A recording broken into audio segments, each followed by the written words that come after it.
What's up, everyone? We are having our immediate reaction and recap of UFC Des Moines, and our girl Angela Overkill Hill had front row seats to the action. How was it? I did. I swear, these are the best seats I've ever had.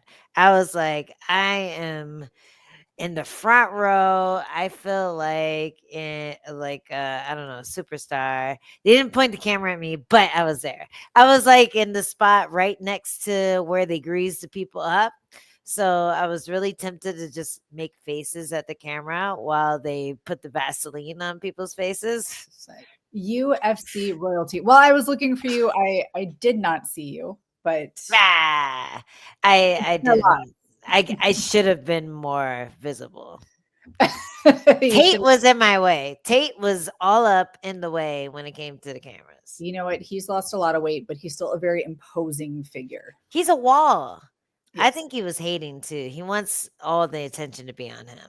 Like that's his thing right now. Ever since he got all these followers, it's just I know, right? He's nobody even knows the fighters anymore either. It's a just, brand. Yes, exactly. Also, he said he would come on the show, so I think that should be one of our next. Oh, all right. Maybe he won't block me this time. And he has his own window. Yeah, you got to have him wrap your hands. I was like, you just have to. Okay. Yeah, he'll do. Yeah, I love you. So the fights were pretty crazy. I got there for the first fight. Juliana Miller, one of our training partners from back in the day, was first fight on the card. So I made sure I was there for that. And dude, just like we talked about, there were people in the rafters first bell.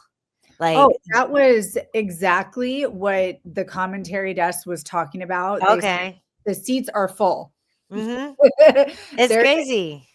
It's amazing. I love it. 25 years since UFC Des Moines, or since the last time the UFC was in Des Moines, and it they did great. That audience, I don't know what it was like there, but from the couch, the audience hated every bit of the clinch game. They were they were so mad.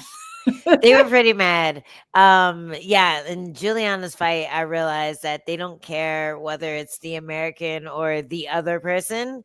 They're mad when there's no action happening. And yeah, that was pretty much the theme of the night. But I was pretty happy with Juliana's fight. I was kind of cornering every now and then. I yelled something at her and she did it, and then I was like, I think she can hear me, because at that point, like, the floor seats weren't full, but the rafters were full. So the nosebleeds were like totally full. Everyone up there is getting their money's worth. But I think the more bougie people who spent like $200, $300 on their tickets, they were waiting until a few fights in. So she could still hear me at that point in first fight of the night. So every now and then I yelled something and she didn't. I was like, oh, hell yeah, let's go. And I feel like when you want to pat yourself on the back for someone else's accomplishment, like, I said, throw the punch and she did it, If she was listening, then take it. Then I'm totally taking it. I'm like, she wouldn't have thrown any punches in that entire fight if I hadn't said throw the punch. So I was really happy with that. And then there were a lot of finishes on the card. Like, what happened after that? There was let's see. So we had Lee and Bolaños. My tongue cannot handle that word. Yes. That Lee versus Bolaños. Yeah. Gaston Bolaños. I've always said Bolaños, but Gaston Bolaños, he's definitely one of those guys where when he came to the UFC, you're really interested in what he could do in there. He had like really crazy knockouts before he got to the UFC, but now that he's in here, we haven't seen like his shine yet. And this is another fight where he just kind of met someone who was ready for everything that he was able to give to him. Like, Bolaños comes with that like forward and back kind of Muay Thai style. He kind of runs on rails, and Lee was able to take advantage of it. He was able to like get him down, catch the kick, punch him off balance with the punch after he caught the kick and just ride him and get on top of him, and then eventually was able to get the submission. Yeah, it was an impressive victory. Next up, we have another finish on the preliminary card that I'm sure, well, I actually know that you were paying attention to because you Oh, tweeting about it. Miss Shady Hill over here. Marina what? Rodriguez and You're Julian. supposed to be on my side. I am. Okay, good. I am all day. Shady is a compliment then. Call your shot, girl. Yes. No, that so in person, that stoppage. Okay, I don't want to throw shade on Marina Rodriguez because I have a lot of respect for her. Mhm.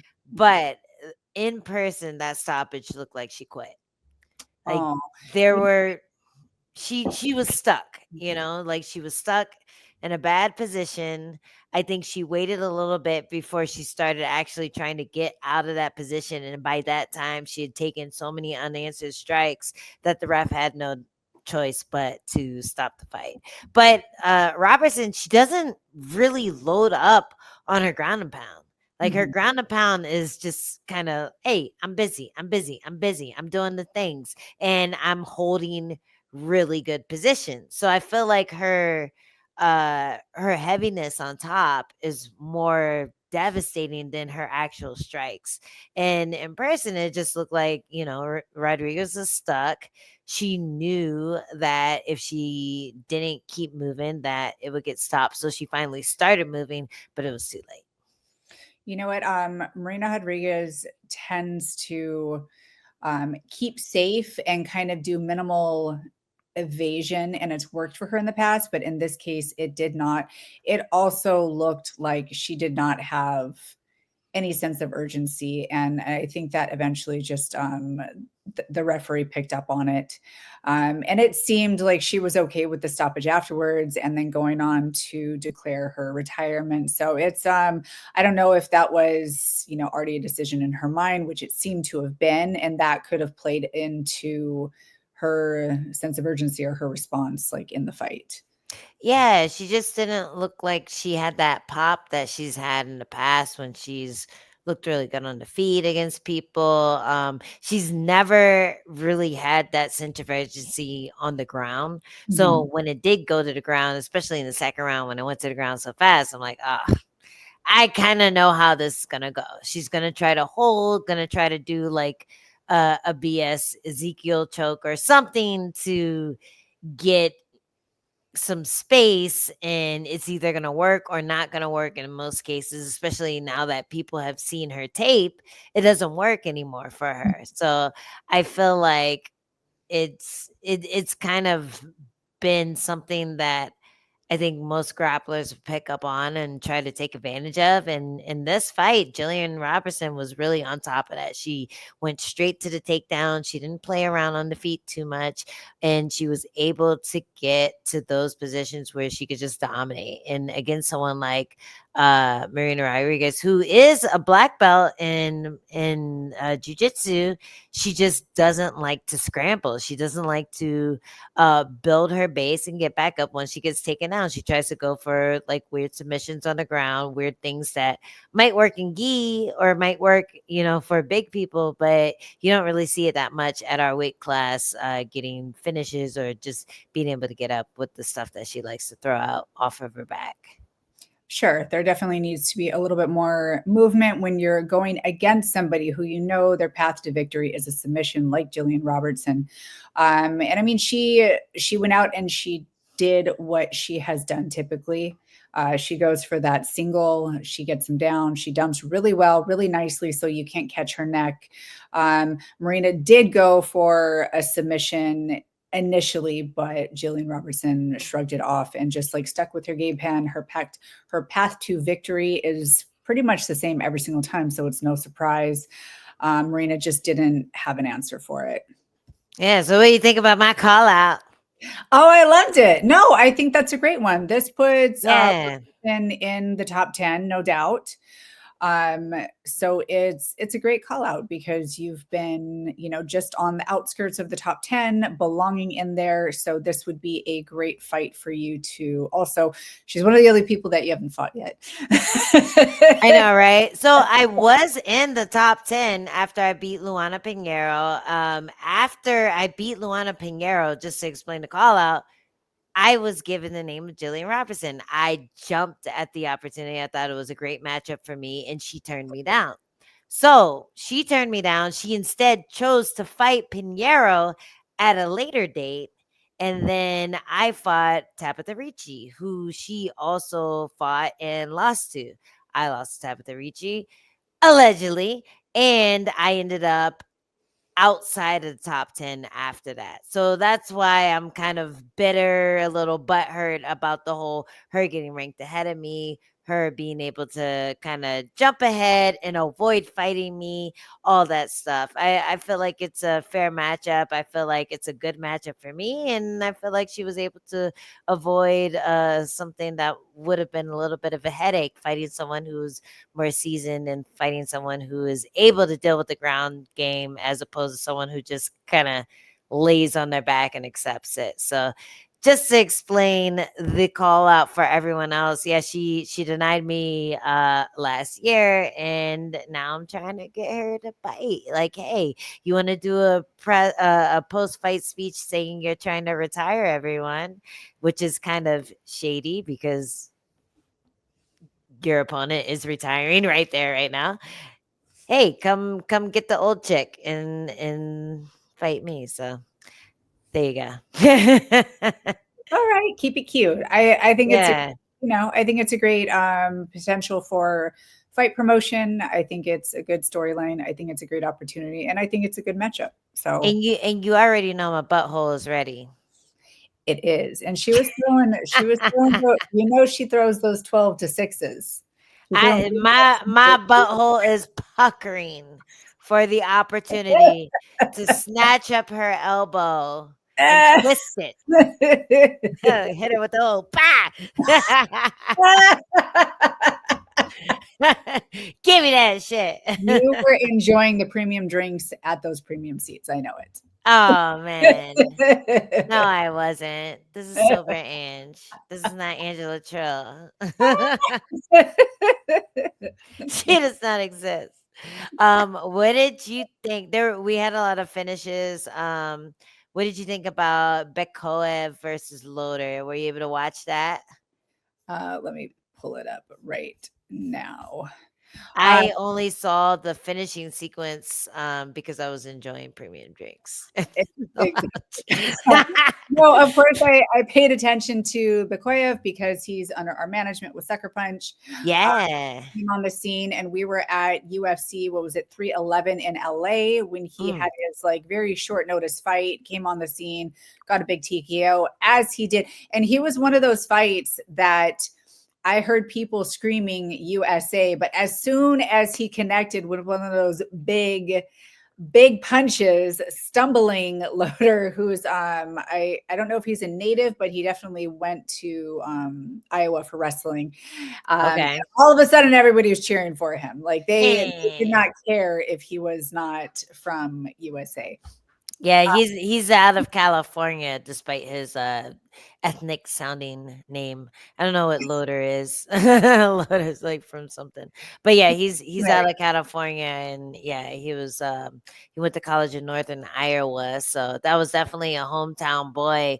And yeah, let me tell you something. This crowd was flip floppy. They, as soon as their guys started losing, except for the Jeremy fight, as soon as this guys started doing like badly, they would just either shut up or just be like, "Oh shit," you know. So that was one of those fights where, I mean, it was kind of hard not to freak out during that one. It was a really crazy finish. Yeah, and it was just he's a powerhouse. And Mm. I love his story. I love that he's, short notice and just really picked up and packed up everything from his country, moved to Florida with basically nothing, and is just building himself up with opportunities. And he's paving the way for himself. So he's one of those fighters to watch and really to get behind and root for. For sure. It was a nasty finish. One fight that didn't go to the finish, but it had a little controversy in the crowds. I'm wondering how it came off at home, Misha Tate versus Yana Santos. You know what? This was one of those fights that I feel like Yana Santos looked really good in her previous outing. And while I thought Misha had more tools, I didn't know which one would show up because she hasn't fought since it's been a couple years. And I mean, she looked good the last time she fought, but I just didn't know which one would show up. I thought it was a clear decision for Santos. I thought she won the first 2 rounds. I thought Misha definitely took the third, but it was just a little bit too late. Yeah, I think live, it seemed like Misha might have gotten the first. If anything, the second round was rough, but then she came out super strong in the third. And then you go back to the first and you're like, well, I don't really remember what happened in the first, but the third round, you did great. So let's fingers crossed and hope that the judges saw the first and the third for you. And when they called Yana Santos's name, the crowd went crazy. They were so angry. They were booing. And, I get it. Like, I get it because as I watched Jeremy's fight, I kind of had those same feelings like, man, this could have been a great fight, but for our person. But yeah, it was one of those things where the hometown crowd was rooting really hard for Misha Tate. She did really good in the third round, and it's hard to get past that. It's hard to think, oh man, what if it was 5 rounds? Oh man, she was winning the fight up to that point. You always want to put more emphasis in the third round than the rest of the fight because that was the last thing that happened. But I agree with you. I think 1 and 2 went to Yana Santos, and Misha finally was able to get the takedown and get to work, but she wasn't able to do enough in that third. Yeah, it looked close-ish at a couple points with, potential submission for her that could, definitely seal the deal, which is what she really needed. Yeah. It just didn't happen. And honestly though, Yana Santos has looked much improved, but in her striking, keeping range, her speed, her power, everything looks really good. But as she, moves up that ladder, I am concerned about her lack of mobility and urgency on the ground. It's kind of like a Marina Rodriguez situation. You just really, it's good to stay safe, but when it comes down to it, when it's a close fight, you really have to be able to move, defend, and counter and get up. Yeah, we've seen Yana like really open up in the past, and I think that lack of confidence maybe on the ground is stopping her from opening up against people like Misha Tate. Like Yeah, she knows as soon as she starts throwing big, Misha's gonna duck under, get the takedown, and she might get stuck there the entire round. So yeah, I agree, man. She needs to get that urgency on the ground, and that's just gonna open up her striking. We'll see more cool stuff like she's done in the past. definitely. Well, moving up the card, we have one of our Duelbits picks. You got this one. You called D-Rod, and you were correct. He looked really good. He started to fade a little bit in the second, which was a little bit worrisome because Ponzanibio tends to step on the gas. Mm. He's always well conditioned. He always has really good volume. But again, D-Rod was able to stumble him in the first and again. So good call on that one. Yeah, he just had him on Queer Street like at moments the entire fight. And it was surprising, like the amount of times that Ponzanibio was able to come back, able to do good things after getting rocked, made me think, oh man, I had the wrong pick. But eventually, D Rod was able to just nail him with the left hook, get on top of him, get that ground and pound, and finish the job. And I think you have to look at the maturity of D Rod too. Like he's been able to hone his skills. He's been able to show out against better and better people each time he gets out there, and he's always got that power. D Rod has kind of that power that you can't teach. He has that power that people are afraid of. That it's something that just kind of comes out every now and then against the right matchup.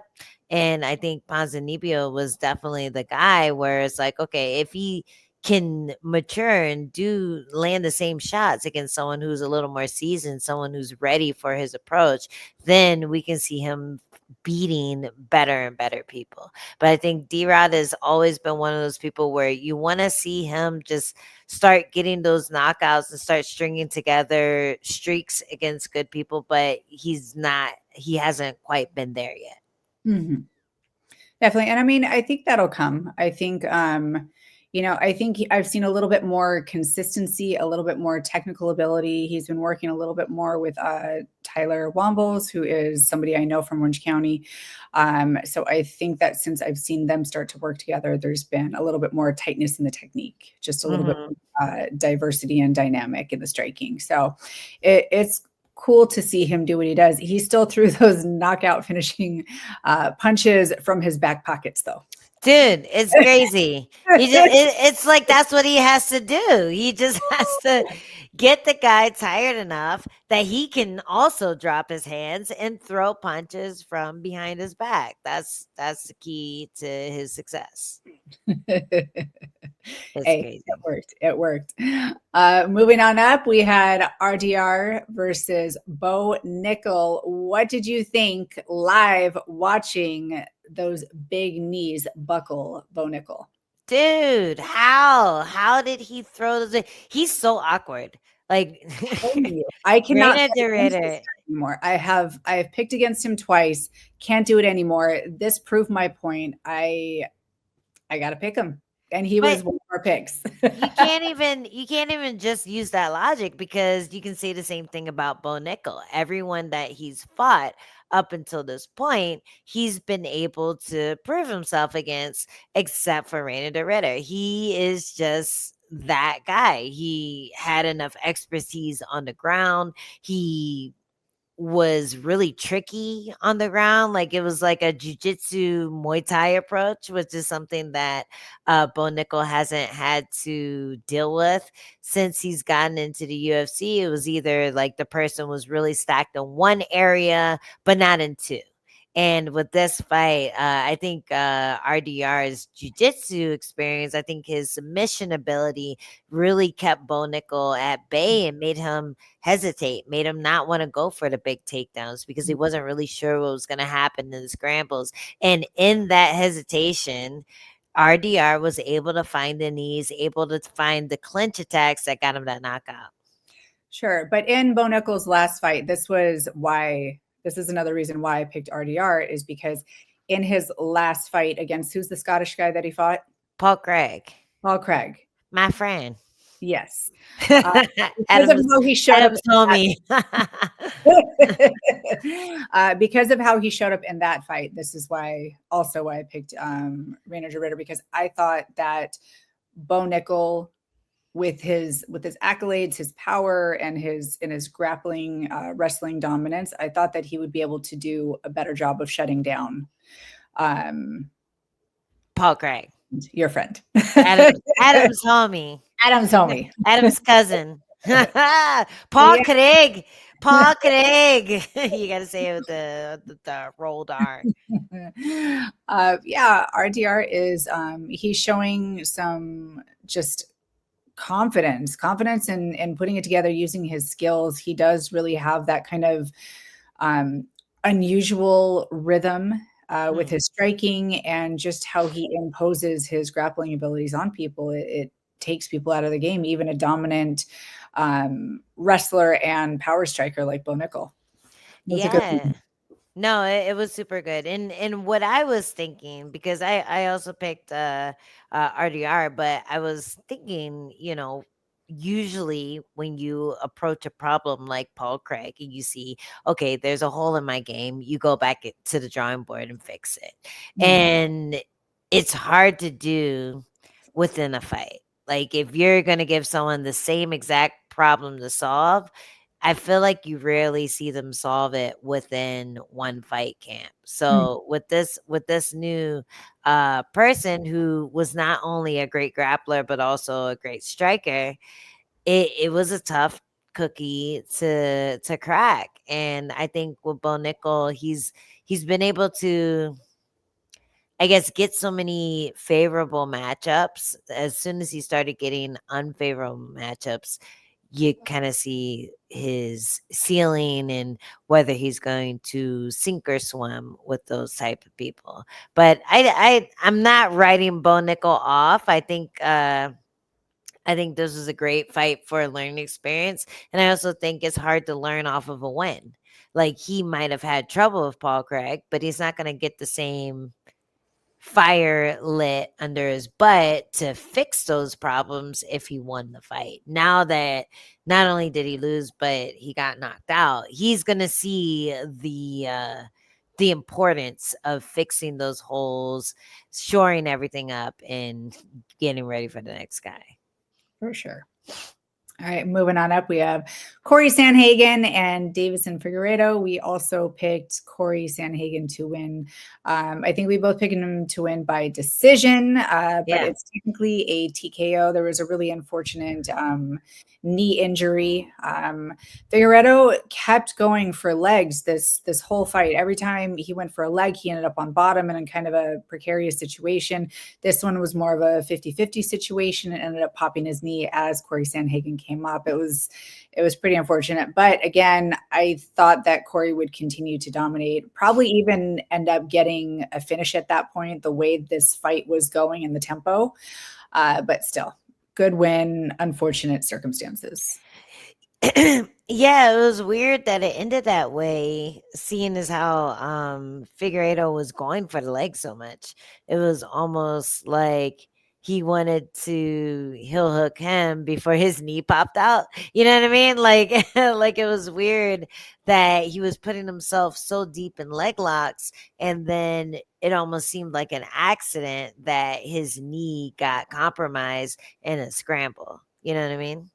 Could have been that he was drilling it so much in training that he came in with a bit of a strain, a bit of an injury, and that could have just, been the final strain for it.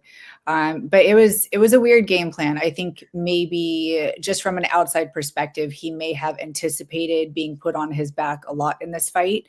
So he was looking at attacking the legs, which makes sense. It's just that's a really tough game to play in MMA.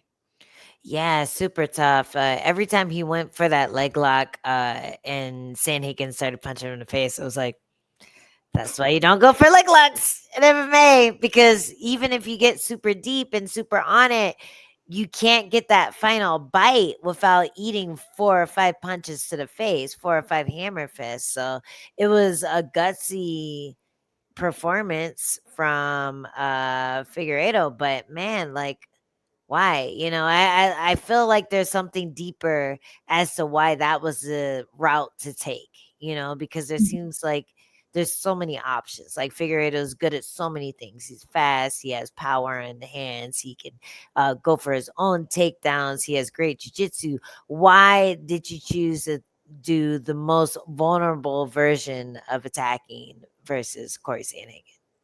No, it was an interesting choice, and I'm kind of curious as to see why exactly. The only thing that I can think of is that he was anticipating being on his back a lot. Yeah, it's unfortunate, but again, big victory for Corey Sanhagen. Happy to see him move up, and I do think potentially a title shot is in his future. Yeah, it must be, right? Like, who else could it be if not Corey Sanhagen? Let me pull it up and then we can go through it. So right now, Corey Sanhagen is number 4. In front of him, we have Umar Nurmagomedov, Peter Yan, and Sean O'Malley. And then we have our champion, Merab Dvalishvili. Okay. Yeah, so give Corey a shot. Yeah. Why not? Yeah, exactly. I think that he would be an awesome, fun fight for Merab. I think it's, two likable guys. Go scrap it out. Yeah. I think it would be a fun fight for the fans. For sure. And, Umar, he had his shot. He failed. I don't think people want to see Sanhagen and Umar fight again. I think it would make sense to just move on, give another person for Marab to challenge the title, and we'll see who comes out on top. But I definitely feel like he deserves a shot. I feel like he's been right there for so long, and he obviously has the skills to be like number 2 for a long time. So let's see, or number 2 or 3 for a long time. So it would be awesome to see him get that opportunity. Yeah, I say put Sean O'Malley and Umar together, have them fight it out. Ooh. I like that one. Isn't O'Malley fighting Marab though? Yeah, I think that they're doing their rematch, but still, Okay. I'm just speaking hypothetically. That's what I want. Yeah. If he gets past if Marab gets past O'Malley, make him fight Umar for the Maybe if rematch. O'Malley gets past Marab. Well, yeah, that's what I meant. Yeah. My bad. Yeah. Well, no, if O'Malley gets past Marab, then he's fine. Oh, He has a title. I'm like, there's a reason I worded we it got that there way. in the Wait a end. second. Oh, we got there. We got Yes. we'll make Everyone knows what we meant at this point. Well, yeah, it was a great night of fights, but we got to talk about our boy Jeremy Stevens versus Mason Jones. How did that look from where you were sitting? Listen, I didn't think that the UFC was going to give Jeremy Stevens or do him any favors. I thought that it was amazing that they, gave him the green light to get in and fight in front of his family and friends in his hometown. I thought that was absolutely amazing opportunity. And I thought it was going to be a good matchup in the sense that the fans would really, really love this. And Yeah. it was very entertaining. Jeremy had some really great moments. Unfortunately, Jones just kind of shut him down in the grappling area. Got more volume in the striking than Jeremy. Jeremy did, he did piece him up a bit, bloodied him up, made it a fight, as Jeremy Stevens always tends to do. No matter what, I just think that Jeremy's a fan favorite because he always puts it on the line. So it's always enjoyable to watch him fight and root for him. Uh, Enjoyable, maybe, but for me, I was stressing out. I think I Well, got like maybe 50 new gray hairs growing in after that fight. But like you said, the kid was able to put more volume on him. I think he felt more comfortable in the cage. Jeremy coming off of like years outside of MMA, he's been doing boxing for the most part. And you can see that hesitance in the first round. In the second round, we saw classic Jeremy. mhm. We saw him coming forward. We saw him slipping and ripping, landing counter shots, making Mason Jones move backwards, really bloodying him up.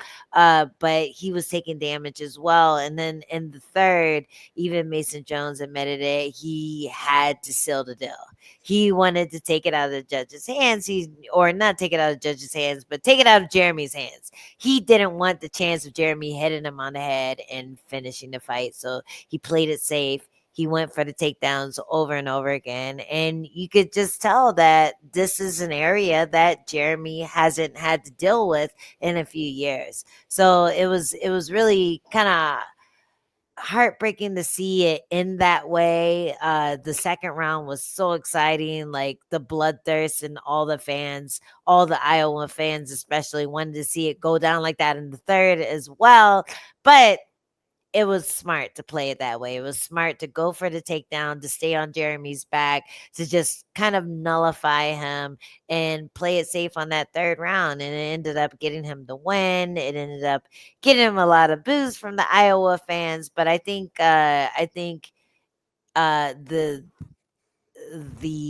asterisk there is that Jeremy earned Mason Jones' respect in the striking category, and he did what he had to do to get that win. Sure. And I mean, I appreciate that Jones was very respectful and, paid homage to Jeremy. It's, no matter what you think or feel about Jeremy. Today you can't deny that he has paved the way for young athletes like Jones and a lot of the people on the card. And he's also, made many, many great highlight reels and has made fighting really fun to watch no matter what. So there's nothing but respect and admiration.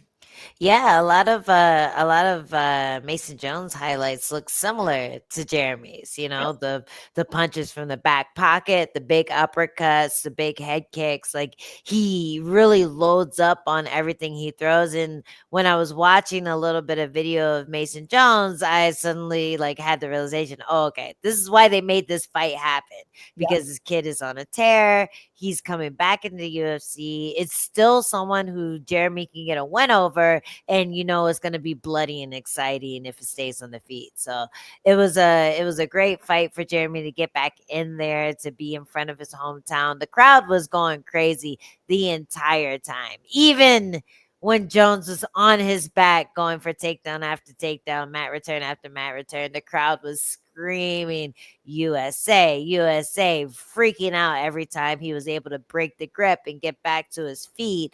Every time he was able to separate, even if it was only for a couple of seconds. It was a really awesome crowd to be a part of. I love it. I couldn't hear too much of that, on the broadcast side, but it really makes my heart happy that he was received so well. Yeah, everyone was cheering him on and didn't lose any respect for him after that fight. Heck yeah. Yeah. On that note, what are you doing to go celebrate? I'm gonna go downstairs and have more drinks. Yes! I've been nibbling on this cheesecake from yesterday. It's really good. It's from a steakhouse. So I'm gonna do that. I hope that I'm was gonna get a snack. Yes. Totally. It was delicious. Yay. If it wasn't, I'm gonna feel like Jillian Robinson, 12-6 my butthole tomorrow. But it was. And I don't have to worry about that. It's fine. Just sterilize it with some more alcohol. You'll be fine. Yeah, we'll do that. All right, Jess. Well, let's get out of here. This has been another Two Straws. And our first immediate reaction in forever. I know. You guys missed it. Yeah, it's here. It's here and it's ready for you. So tune in for us or with us next week. Is there a fight next week? Yes, ma'am. What's next week? That's the 314. Yeah, it's the Della Madella. How do I can never say it right. Jack Della Madella. Della Maddalena versus Bilal Muhammad in the main event. Yeah, who you got? Ooh, where's that happening? Right? No. Where is that? Is that? Oh, it's Vegas. Okay. Yeah, wait, no. Where is that? Where's that happening? I thought it was Canada, but I could be wrong. Yes, it's Canada. You are right. I got Bilal for that one. Yeah, I mean, I think that Jack has some amazing striking, but just what Bilal has been doing with his fights, mixing it up with the striking and wrestling, I think it's going to be a tough night, but I can't wait to see it. Yeah, same. And then we got Shevchenko versus Manon for the co-main and for the title. Who you got for that one? I got Shevchenko. Ooh, I want to lean towards Manon, but I got Shevchenko thing. I got Shevchenko too. She's gonna fuck her up. I don't know. I think she's gonna either fuck her up or play it safe. And either way, she's gonna get the decision. So that's my pick as well. And then also on the same card, we have Alexa Grasso and Natalia Silva, with obviously title shot implications with that one. Okay. I think I got Grasso for that. I kind of agree with you. I'm going to think of that one over, though. Okay. I just think Natalia Silva didn't look as much of a world beater in her last outing. Fair enough. She fought who did she fight? I forget.